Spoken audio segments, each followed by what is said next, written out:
अगर बहुत सारे शैम्पू, कंडीशनर और तरह तरह की चीज़ें प्रयोग करके आप थक गए हैं, लेकिन बालों पर कुछ सकारात्मक प्रभाव नहीं हो रहे हैं, बाल बड़े झड़ रहे हैं, आप कंघी करते हैं तो कंघी में बड़े सारे बाल आपको दिखाई देते हैं, जिससे कि व्यक्ति हतोत्साहित हो जाता है, परेशान हो जाता है और स्ट्रेस में चला जाता है।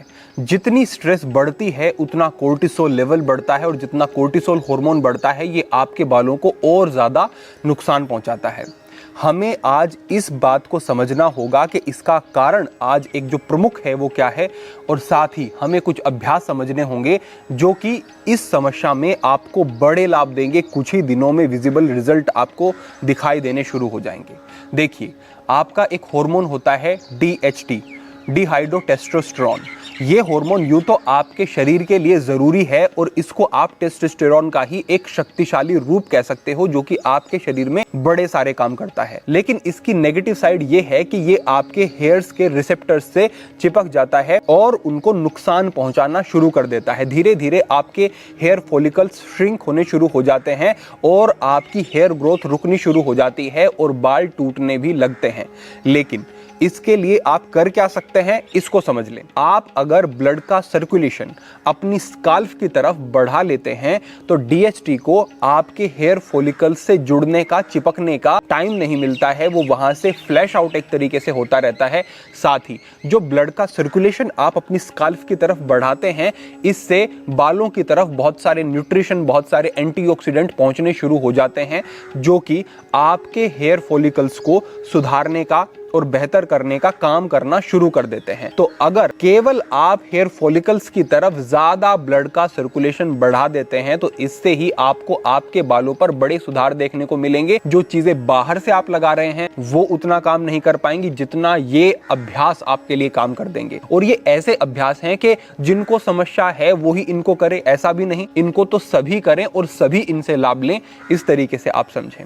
अब हम आगे बढ़ते हैं, हम क्रम से अभ्यासों को समझेंगे। पहले हम आसान अभ्यास आपको बताएंगे, उनको जब आप ठीक से समझ लेंगे फिर आप थोड़े से जो आप बेहतर तरीके से और अभ्यासों को कर सकते हैं उनको समझेंगे। और अंत में 2 प्रो टिप होंगी जो कि आपको करना है और उससे आपको विशेष लाभ मिलेंगे।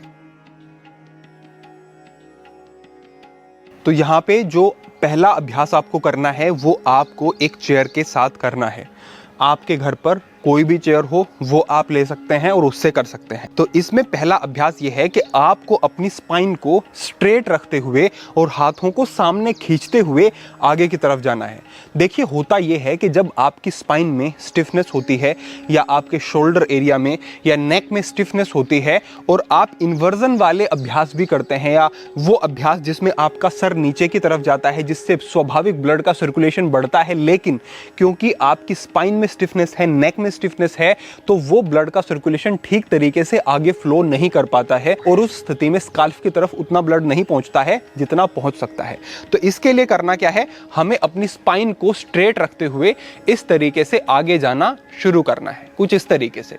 और यहीं पर आगे आकर के आपको अपने हाथों को चेयर जो आपने सामने रखी है उसके ऊपर इस तरीके से पकड़ लेना है उसको, और यहां आकर के जितना हो सके अपने कंधों को नीचे की तरफ ले जाने की कोशिश करनी है। एक अकेला अभ्यासी जब आप ये करोगे तो आपको अपनी स्पाइन के ऊपर, नेक के ऊपर बहुत अच्छे प्रभाव अनुभव होंगे और शोल्डर आपके खिंचने और खुलने शुरू हो जाएंगे। आपको यहाँ पर आकर के गहरी सांस लेते रहनी है, क्योंकि जितना आप अपने शरीर में ऑक्सीजन लेवल बढ़ाएंगे उतनी ही ज्यादा ऑक्सीजन स्काल्फ की तरफ जाएगी ब्लड के साथ होकर के, और उतने अच्छे लाभ मिलेंगे। तो पहला अभ्यास ये हुआ कि इस तरीके से अपनी स्पाइन को, नेक को, शोल्डर को स्ट्रेच करना है।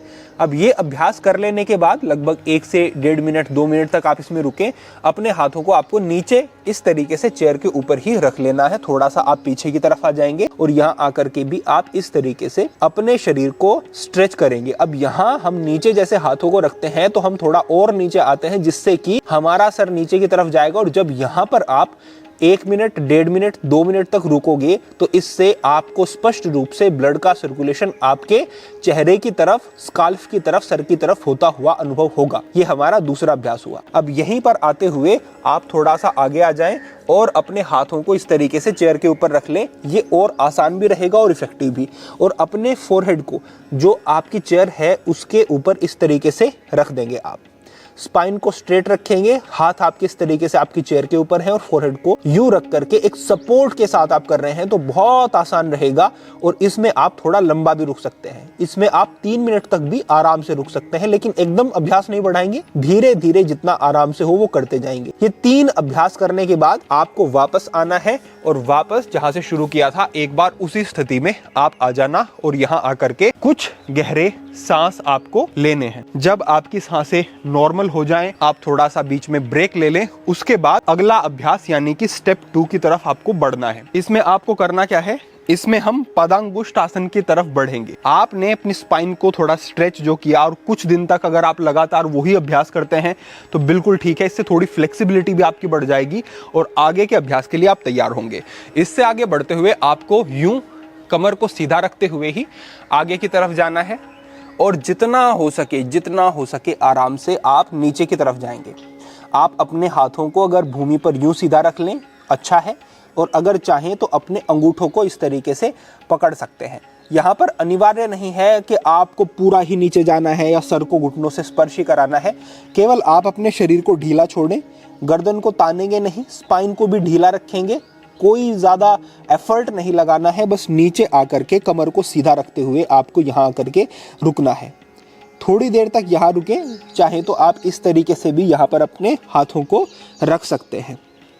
तो यहाँ पर जैसे ही आप रुकेंगे तो देखेंगे कि पूरा सर्कुलेशन आपके सर की तरफ, चेहरे की तरफ और स्काल्प की तरफ ब्लड का बढ़ जाएगा और ये आपको बड़ा अच्छा लाभ देने वाला अभ्यास होगा। जैसे ही ये अभ्यास आपका ठीक से होने लगे, सधने लगे, तो अगले अभ्यास की तरफ बढ़ना है। और ये जो अभ्यास अब बता रहा हूँ बड़ा ही उपयोगी है, बहुत महत्वपूर्ण है और कोई कठिन नहीं है, आसान ही पड़ेगा। इस तरीके से आएंगे और अपने हाथों को नीचे आप यूं रख लेंगे, ऐसे हाथों को रख करके पैरों को, नीज को स्ट्रेट रखेंगे और आगे की तरफ। कई लोग ऐसे अभ्यास करेंगे, नहीं, इसमें पीछे आओ और पीछे आओ और पीछे आओ और थोड़ा सा ऐसा अनुभव करो कि जैसे आपका फोरहेड बिल्कुल भूमि के नज़दीक है, लेकिन ऐसा नहीं कि सर को ज़मीन के ऊपर रख देना है, ऐसा नहीं। यहाँ आकर के आपको रुकना है, आपका सर जो है आपकी दोनों बाहों के बीच में लगभग रहेगा और इस स्थिति में आपको आकर के रुकना है। थोड़ी देर रुकना ही काफी होगा। अगर 1 मिनट का अभ्यास कोई कर लेता है तो बहुत अच्छा है। 30 से 40 सेकंड के अभ्यास से भी लाभ मिलेंगे, लेकिन 1 मिनट का अभ्यास अच्छा है और इसको आगे और बढ़ा लें तो और बेहतर रहेगा। तो यहाँ आकर के आपको रुकना है। फिर ये जो आपके 2 अभ्यास हुए हैं, पदांगुष्ठासन का अभ्यास और द्वितीय हमारा ये अभ्यास, इसके बाद आपको रेस्ट करना है। लेकिन हम रेस्ट भी ऐसी पोजीशन में करेंगे जो हमारे इस सर्कुलेशन को और ज्यादा अच्छे से स्काल्प की तरफ पहुंचाए। तो हम यहाँ आते हैं और अपने फोरहेड को ऐसे हमें रखना है भूमि के ऊपर और हाथों को इस तरीके से हम बगल में ले जाएंगे।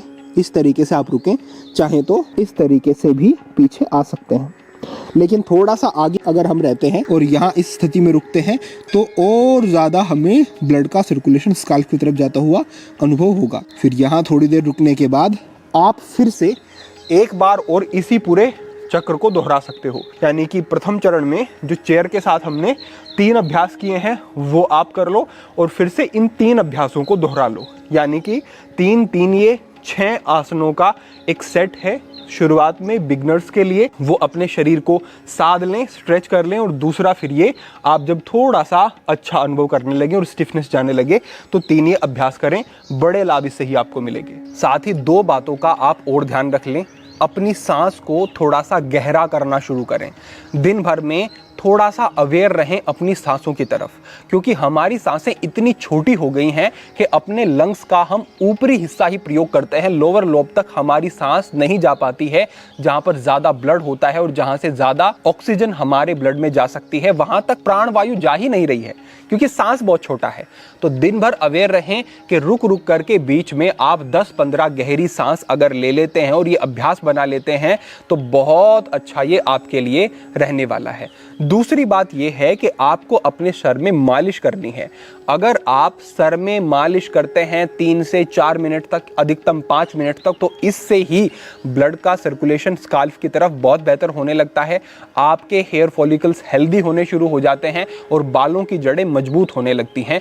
बस ध्यान रखना है कि हल्के हाथ से मालिश आपको करनी है। और तेल का प्रयोग की अगर बात कहूं तो आप चाहे नारियल का साधारण तेल प्रयोग कर ले, इसमें कुछ मत डालें, हल्का सा इसको गर्म कर लें और फिर इसकी मालिश करते हैं तो ये भी आपको लाभ देगा, क्योंकि विशेष लाभ यहां पर मालिश के हैं। तेल का प्रभाव भी है, लेकिन खास बात है जो मालिश करते हो ये बालों के लिए बहुत ही ज्यादा उपयोगी है। इस बात को आप ध्यान रखें। बाकी अगर तेल कौन सा बना सकते हैं आयुर्वेदिक, ये आप जानना चाहते हैं तो पूर्व में मार्गदर्शन किया गया है योगी वरुणानंद चैनल पर, वो लिंक हम डिस्क्रिप्शन में साझा करवा देंगे, वो आप देख सकते हैं। तो इतना अगर आपने कर लिया, पीछे बताए गए अभ्यास आपने ठीक से किए, साथ ही आपने थोड़ी अपनी सांसों की सजगता रखी और सर में 5 मिनट मालिश की सप्ताह में 3 बार, तो इसी से आपके बालों में बड़ा सुधार आपको होता हुआ दिखाई देगा। ये आप पक्का समझें। अंत में एक छोटा सा संकेत के इस स्थान पर भी जुड़े, अगर आप योग से संबंधित महत्वपूर्ण जानकारियां भविष्य में प्राप्त करते रहना चाहते हैं, साथ ही योगी वरुणानंद ऐप पर आपको ध्यान साधना और योग अभ्यास की जो कक्षाएं हैं वो प्राप्त होंगी। वहां पर आप जुड़ते हैं, आप ध्यान से और योग से निरंतर प्रातःकाल जब जुड़ेंगे तो बड़ा बदलाव आपको आपके जीवन में देखने को मिलेगा। तो इसी के साथ आज के इस विषय को हम समाप्त करते हैं। भविष्य में अन्य महत्वपूर्ण विषयों पर मार्गदर्शन होता रहेगा। सभी के लिए प्रार्थना, सभी के लिए मंगल कामना। आज के लिए इतना ही। ओम नमः शिवाय।